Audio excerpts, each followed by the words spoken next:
बिस्मिल्लाहिर्रहमानिर्रहीम।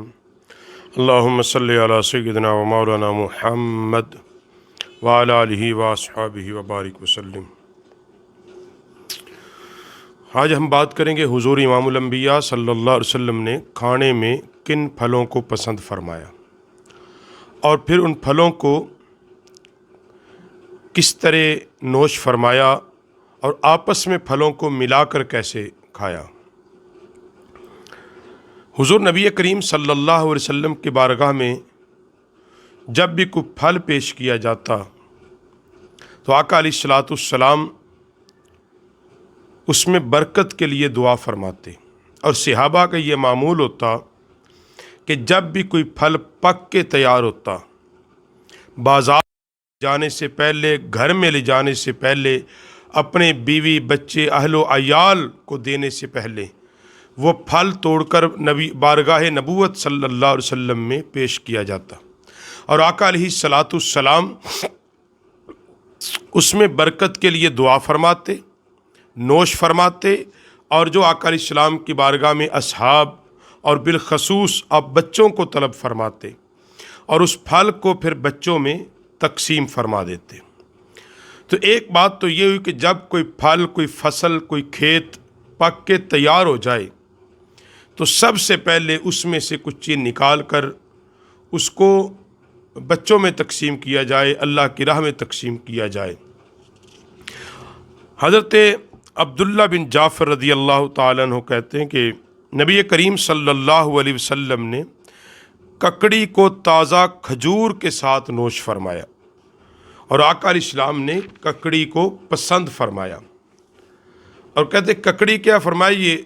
एक ताज़ा किस्म का एक खीरा है और आका अलैहिस्सलाम ने इन दोनों को, खजूर और ककड़ी को मिलाकर नोश फरमाया। मुफस्सिरीन और शारहीन हदीस बयान करते हैं कि इसमें तबई नुक्ता नज़र भी है। नबी करीम सल्लल्लाहु अलैहि वसल्लम को ककड़ी और खजूर का मिला के नोश फरमाना एतदाल के लिए था, क्योंकि जो ककड़ी है ये एक ठंडी चीज़ है और खजूर गर्म मेवा है, तो मिला के जो खाया तो तबई तौर पे उसकी गर्मी को जो ककड़ी है वो ठंडा करेगी और इस ककड़ी की ठंडक को वो ठीक कर देगी खजूर। दूसरी हदीस पाक में उम्मुल मोमिनीन हज़रत अम्मा आयशा पाक रावी के हुज़ूर नबी करीम सल्लल्लाहु अलैहि वसल्लम ने तरबूज को ताज़ा खजूर के साथ नोश फरमाया, तरबूज को ताज़ा खजूर के साथ नोश फरमाया है। और ये भी इसीलिए है कि नबी करीम अलैहिस्सलाम ताज़ा खजूर नोश फरमाते और इसकी ठंडक उसकी गर्मी को और इसकी गर्मी उसकी ठंडक को ज़ाइल कर देगी। इसलिए तरबूज को खजूर के साथ मिला के भी आका अलैहिस्सलाम ने इस फल को भी खाया है। अनस बिन मालिक रावी हैं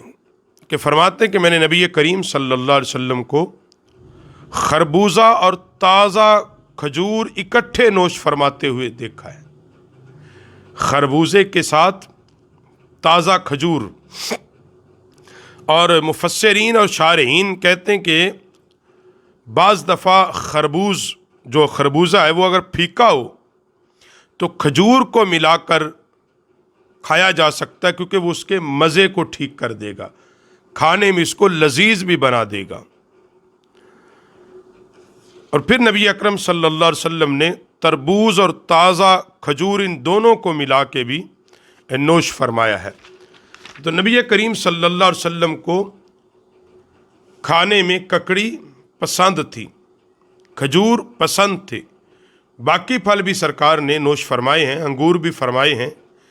लेकिन क्योंकि ये कसरत के साथ अरब के अंदर थे और सहाबा इनको कसरत के साथ काश्तकारी करते थे, तो जब भी तैयार होती वो बारगाह नबूवत के अंदर पेश कर दी जाती और आका अलैहिस्सलाम फिर उसको पसंद फरमा के खाते। अबू हुरैरा रज़ी अल्लाह ताला अन्हु रावी कि सहाबा इकराम अलैहिम रिदवान किसी नए फल को देखते تو اس کو نبی کریم صلی اللہ علیہ وسلم کی خدمت بابرکت میں پیش کرتے۔ آقا علیہ الصلوۃ والسلام دعا فرماتے، اے اللہ ہمارے پھلوں میں برکت عطا فرما، ہمارے شہر مدینہ منورہ میں برکت نازل فرما، ہمارے صاع ہمارے مد میں برکت دے۔ اور آقا علیہ الصلوۃ والسلام یوں بھی اللہ کے حضور دعا کرتے، اے اللہ جس طرح تیرے پیارے نبی ابراہیم خلیل اللہ نے مکۃ المکرمہ کے لیے آپ کے حضور دعا کی، اللہ میں مدینہ المنورہ کے لیے دعا کر رہا ہوں، اللہ تو اس سے زیادہ برکت مدینہ المنورہ میں فرما دے جس طرح تو نے مکۃ المکرمہ میں برکت فرمائی۔ اور پھر فرماتے ہیں کہ آگے جا کے دوسری حدیث روایت کرتے ہیں، نبی کریم صلی اللہ علیہ وسلم کی بارگاہ میں تازہ کھجوریں اور روئی دار ککڑیاں پیش کی گئی آقا علیہ السلام کی بارگاہ میں، کیونکہ آقا علیہ السلام کو ککڑی بہت پسند تھی۔ اور آقا علیہ الصلوۃ والسلام نے ان کو پسند فرمایا۔ جس وقت بارگاہ رسالت میں آدمی وہ لے کے آیا ککڑیاں اور کھجوریں، تو نبی علیہ السلام کے پاس کچھ اور چیزیں پڑی تھی، تو نبی علیہ السلام نے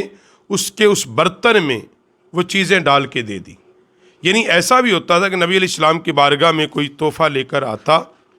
تو آقا علیہ السلام بھی اس کو خالی نہیں بھیجتے تھے، کچھ نہ کچھ اس کو دے کر بھیجتے تھے۔ آقا علیہ السلام کا یہ طریقہ رہا ہے۔ اسی لیے نبی کریم صلی اللہ علیہ وسلم کی خدمت اقدس میں ایک بار ایک صحابی طبقات یعنی اس کو کہہ رہے تھال میں ککڑیاں اور کھجوریں لے کے آیا، تو نبی علیہ السلام نے اس کے تھال میں سونے اور چاندی سے بھر دیا۔ یعنی اس طرح بھی آقا علیہ الصلوۃ والسلام نے۔ تو خلاصہ تمام احادیث کو جمع کریں، اور بھی حدیثیں اس موضوع پر ہے کہ ایک بات تو یہ کہ نبی علیہ الصلوۃ والسلام نے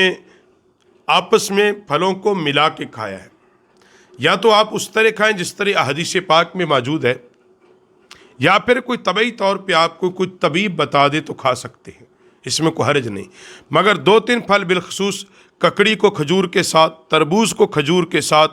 اور خربوزہ کو کھجور کے ساتھ، یہ تو حدیث پاک سے ثابت نبی علیہ السلام نے اس کو نوش فرمایا ہے، پسند بھی فرمایا ہے۔ اور آقا علیہ السلام کی بارگاہ میں صحابہ جو نیا پھل تیار ہوتا ہے اس کو لے کر بارگاہ رسالت میں آتے، اور آقا علیہ الصلوۃ والسلام اس کو پسند فرماتے، اپنے اصحاب میں تقسیم کرتے اور بچوں میں بھی تقسیم فرما دیتے۔